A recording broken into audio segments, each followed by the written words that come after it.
Eu quero saudá-los com a graça e a paz do nosso Senhor e Salvador Jesus.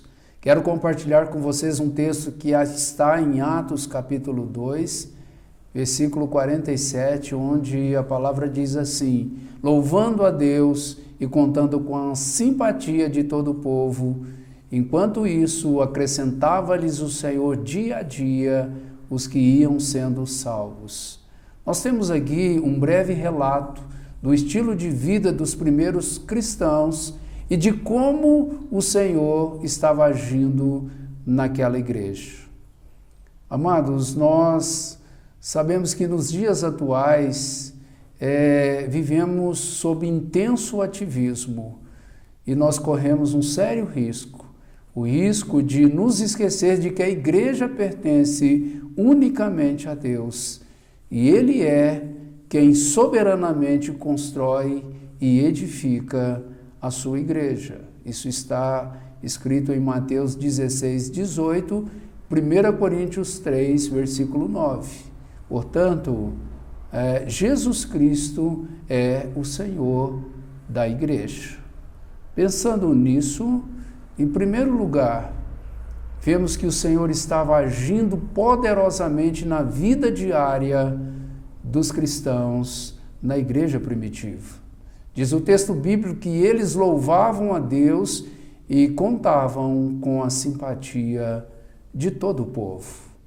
Além de agir poderosamente através da pregação dos apóstolos, o Senhor agia também no testemunho diário dos membros da igreja, na comunhão amorosa deles e no testemunho de cada um dos crentes naqueles dias. Diz a Bíblia que a vida deles era tão intensa a ponto de contagiar e de impactar até mesmo os não crentes. Eles contavam com a simpatia de todo o povo.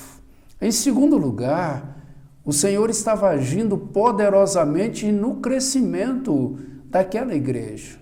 Diz o texto bíblico que, enquanto isso, acrescentava-lhes o Senhor dia a dia os que iam sendo salvos.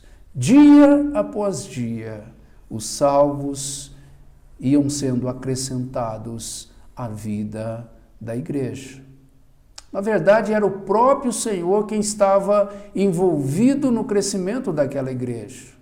Sabemos que só Jesus é capaz de abrir os olhos aos cegos. Só Ele é capaz de fazer os surdos ouvirem. Só Ele é capaz de ressuscitar mortos e somente Ele é capaz de fazer a igreja crescer. Ele não acrescentava pessoas à igreja sem salvá-las, e nem as salvava sem que elas fossem acrescentadas à igreja.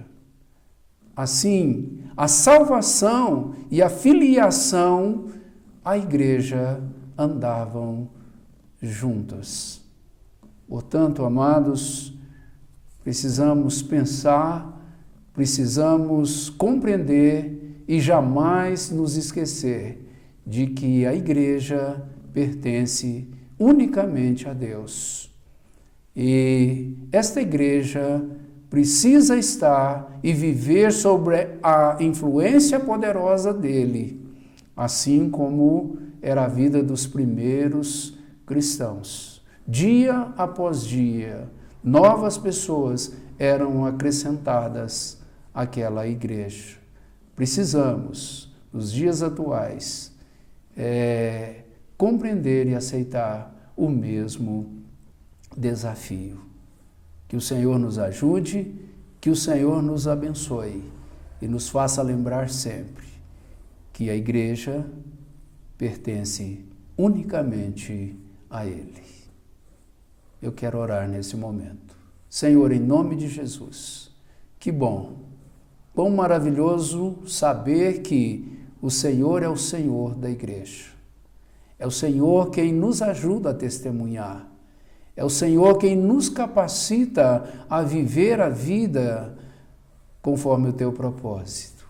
E é o Senhor também que faz acrescentar aqueles que, por meio do teu evangelho, são alcançados por tua maravilhosa salvação.